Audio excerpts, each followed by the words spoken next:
All right. Aloha, everyone. Welcome aboard. My name is Arthur. I'm going to be your pilot. Can everybody hear me all right? Yeah. Yep. Very good. All right. What's that? Yes, I can. Is that better? Okay. So before we get too far, a little pro tip for you here. This little microphone needs to be able to pick up your voice over all the other noises going on around us. So if the actual mic is not directly in front of your mouth, just outside of your mask, it's really going to struggle to pick you up. So the actual mic is right almost at the tip of the stem there. So if you kind of pull it away, you'll see that little screen is where the mic is. So that needs to be kind of directly outside of your mask, just opposite your mouth, right there. And then I am going to leave your mics on throughout the whole flight, so please feel free to ask me questions along the way.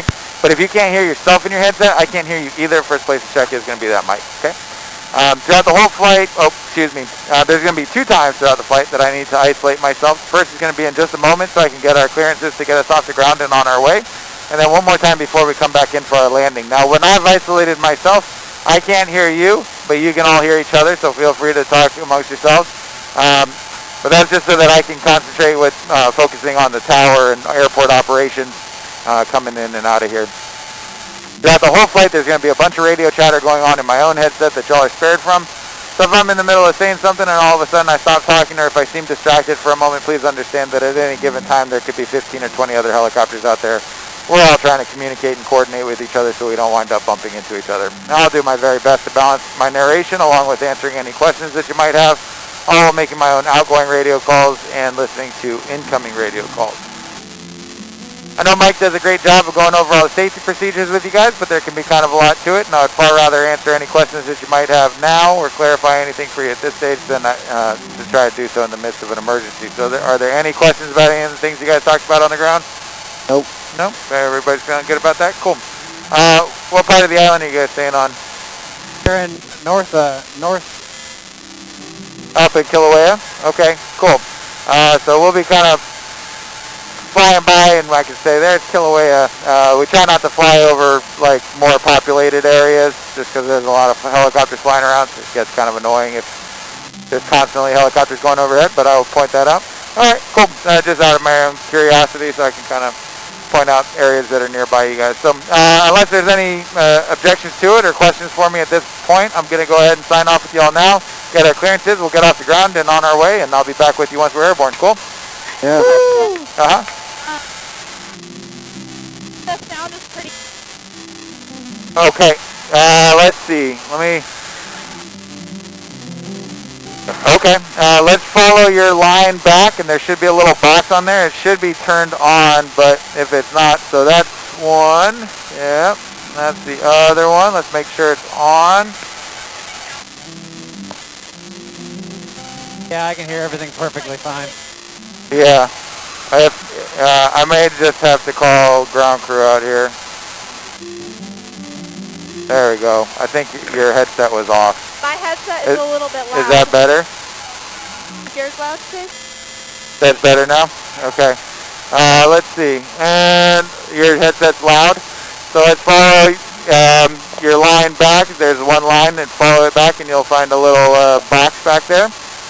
So there's a couple of them. You want to make sure you have yours. And then you can actually, yep, that should be the right one. So see the volume at the top, there's 2 little dials, so not that, right where your right thumb is. There you go. So that's for each ear, and it's going to turn you up and down. So you'll want to do for both. Here. Is that better? Yeah, thank you. Yeah, no problem. All right. Everybody else good? Am I too loud in your ears now? Okay. All right, well, no, this is definitely the time to figure out all this stuff, get everybody making sure that we can hear each other, and we're happy. I can't really hear... Yeah, she's talking with her mic out like this, which makes it very difficult, or off to the side. So the actual mic really needs to be like right in front of your mouth, and you've got it kind of offset, which makes it difficult. No, we can't hear you at all because your mic is offset. So you've got the middle part. So try speaking up again. I have it right here. There, there it's working. So you just got to make sure that center part, that screen part is right in front of you. Do we have to wear the masks if we all don't have COVID? Yes. Yes, it is company policy. So, Okay. all right. We good? Yeah. Everybody's good? Okay. Let's do this. So, just so you know, I talk pretty much constantly, so as long as you guys can hear me, you're going to have a hard time getting a word in edgewise anyways, but, yeah. All right, cool. Then I'm going to go ahead and get our clearances. We're going to get off the ground. We're going to get this show on the road.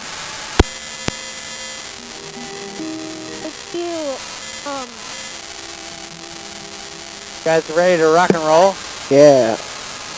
Yeah. What button do you push to make this do it? You just talk, and if it can hear you, then it will start. We can hear you right now, Calvin. Chop, make sure it's pressed right against his mask.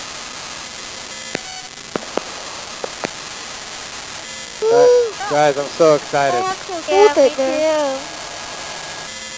Yeah, Calvin, just hold it there just hold it there when you want to talk.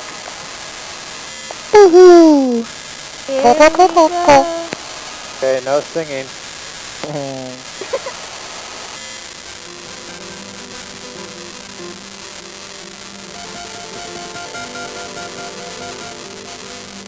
Oh yeah, baby!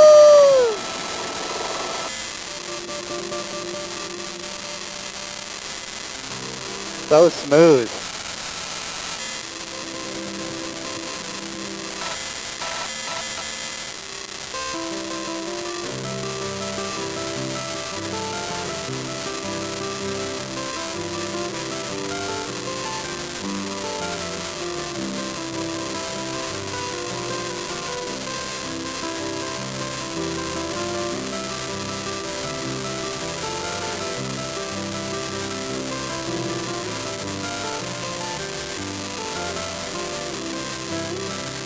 Calvin, can you see?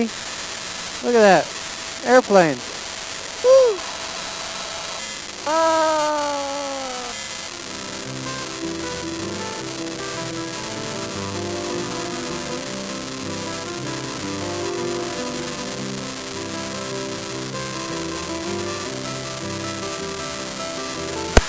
All right, and with that, we are airborne on our way.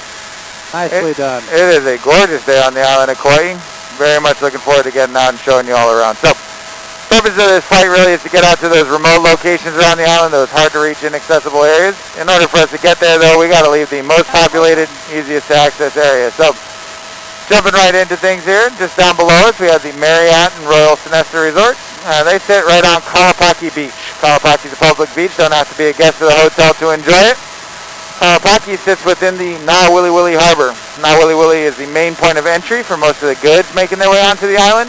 We can see a barge getting loaded up this afternoon. It was unloaded this morning, and it will be off to Oahu this evening. So this is also where cruise ships will come into port a couple times a week as well. They've taken about a 2-year hiatus, but have started making their way back onto the island. Now, flowing out into the Nauwili Harbor is the Hula-Ia Stream, or the Hula-Ia Watershed. This little stream flows down through Kipu Valley out into the Pacific Ocean, but not before filling the Alakoko, or Menehune fish pond. So the Alakoko fish pond here is an ancient Hawaiian fish pond. It's been there for hundreds of years. Throughout most of my life, it was actually overgrown by invasive mangroves, but in the last 4 or 5 years, there has been a big grassroots effort to clear it out, restore it to its original state. And that effort has been hugely successful. Now, currently we're flying along Haupu Ridge. So Haupu separates the east side of the island from the south shore. Once we've passed Queen Victoria's Profile, which is going to be the largest portion of the ridgeline just directly in front of us, we should get a great view of Poipu and Koloa off on our left. But in the meantime, just down below us on our right here, we have Kipu Ranch. So Kipu Ranch is a functioning working cattle ranch. It's also home to the Kipu Ranch Adventures, which offers ATV tours and zip lining. Both companies are owned by the Rice family. The Rice family's been in Hawaii for quite some time, long enough in fact that they've gotten one of the main streets in Lihui named after them. And they also own Kipu Kai. This little bay down on our left here is privately owned. We just flew over their driveway. It's the only access on land. Kipu Kai made an appearance in the movie The Descendants with George Clooney, as well as a couple scenes out of 6 Days, 7 Nights with Harrison Ford. Now, just down below us on our right, in Kipu Kai, a handful of scenes out of Jurassic Park were filmed here, as well as a couple scenes from Indiana Jones and Raiders of the Lost Ark. Now that we've passed Queen Victoria's profile, on our left here we've got Poipu extending along the coastline, starting at Mahalapu just slightly behind us. CJM Stables just off to our left offers horseback riding tours of the Mahalapu area. Mahalapu is pretty interesting because there were remains of 6-foot-tall ducks that used to inhabit the islands of Hawaii prior to human arrival. So before the Polynesians arrived in Hawaii, there was a whole species of ducks that lived here that were 6 feet tall. Today, in the Mahalapu caves, there are giant tortoises that reside there, and they have them there because they sort of mimic the dietary patterns and the eating habits of these 6-foot-tall ducks. So they use turtles or tortoises to study ducks that are no longer around. Kind of interesting little side note. In just a moment, we'll be passing the tail end of Haupu and flying over the tree tunnel. And tree tunnel is going to be the main access to the south side, to Poipu and Koloa. It is a really iconic little stretch of highway here on the island, and I can tell you right now that this is the only time you're going to hear me say this, but it's a lot prettier from the ground than it is from the air. So from here we can see the tree tunnel just out ahead of us. You would access the tree tunnel via Kamoli'i Highway, which is the main artery headed southwest out of Lihui. Shifting gears here just a little bit. Throughout the state of Hawaii, our prevailing weather patterns will move from east to west. And due to the central mountainous regions on each of the islands, a lot of that rain, that weather, is captured up on the mountaintops and caused to rain off before making its way to the west sides of the island. And that results in the eastern and northern facing shores of these islands to be very green and lush. The west side to be a bit drier, a little more arid. Now in just a couple minutes we're going to see what Kahili, the peak just to our right here with the 4 nubs up on the top of it, does with all of that rain that it captures there on its peaks. But in the meantime, looking just ahead of us and to our right, we can see this rectangular stand of pine trees. So those are lodgepole pines. Those lodgepole pines were planted by European sailors back in the late early 1800s. Throughout the Pacific, as the Europeans were sailing around, they would plant these stands of lodgepoles with the idea that they would be able to come back and have supplies of lumber to use in the event that they had incurred any kind of damages during their voyage.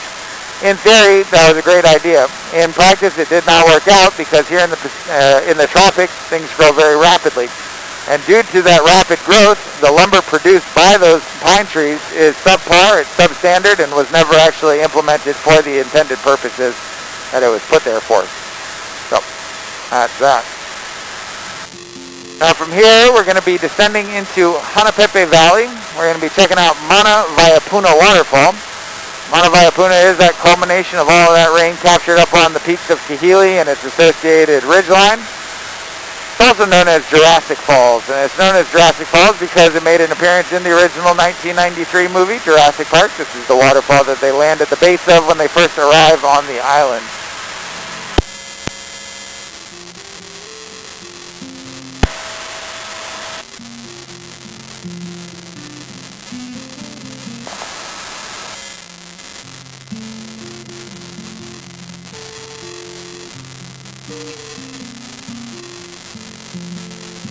Waterfall on the right. Yep, so that is Kahili Falls.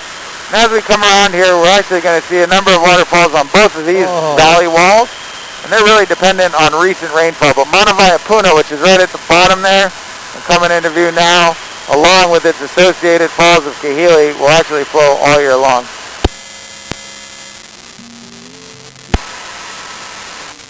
Whoa, look at the waterfall. Isn't that cool? That is very cool. Wow. Yeah, that's awesome.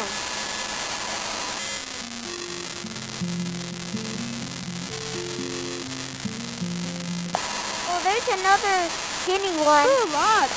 Whoa. Over there? Very long and skinny one on the That mountain one's so over long. there.